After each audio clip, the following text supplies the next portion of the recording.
ஆசிய சாம்பியன்ஷிப் போட்டியில் பட்டம் வென்றதற்காக அறிவிக்கப்பட்ட 25,000 ரூபாய் பரிசுத் தொகையை ஏற்க முடியாது என்று இந்திய ஹாக்கி வீரர்கள் மறுத்ததால் பணமழை கொட்டத் தொடங்கியுள்ளது. முதலாவது ஆசிய சாம்பியன்ஷிப் ஹாக்கி போட்டிகள் அண்மையில் சீனாவில் நடந்தன. இறுதிப் போட்டியில் பாகிஸ்தான் அணியை 4-2 என்ற கோல் கணக்கில் தோற்கடித்து இந்திய அணி சாம்பியன் பட்டத்தை வென்றது.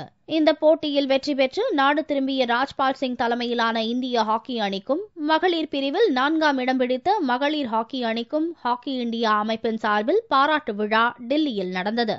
விழாவில் மத்திய விளையாட்டுத்துறை அமைச்சர் அஜய் மாகேன் கலந்து கொண்டு நாட்டுக்கு பெருமை சேர்த்த வீரர்களுக்கு பாராட்டு தெரிவித்தார். அப்போது ஒவ்வொரு வீரருக்கும் தலா 25,000 ரூபாய் பரிசுத் தொகை வழங்கப்படும் என்று அறிவிக்கப்பட்டது.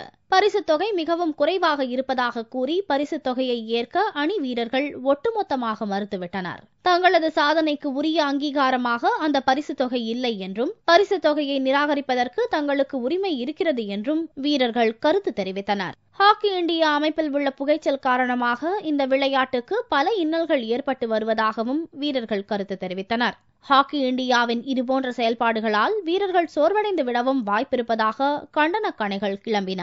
இந்த பரிசுத் தொகையை ஹாக்கி இந்தியா அமைப்புதான் அறிவித்துள்ளது என்றும் அரசு அறிவிக்கவில்லை என்றும் விளையாட்டுத்துறை அமைச்சர் மாகேன் விளக்கமளித்தார். அதோடு ஒவ்வொரு வீரருக்கும் தலா 1.5 லட்சம் ரூபாய் பரிசுத் தொகை மத்திய விளையாட்டுத்துறை சார்பில் வழங்கப்படும் என்றும் அவர் திடீரென அறிவித்தார். பஞ்சாப் மாநில அரசும் தன் பங்குக்கு 25 லட்சம் ரூபாய் பரிசுத் தொகையை இந்திய ஹாக்கி அணிக்கு வழங்குவதாக அறிவித்துள்ளது.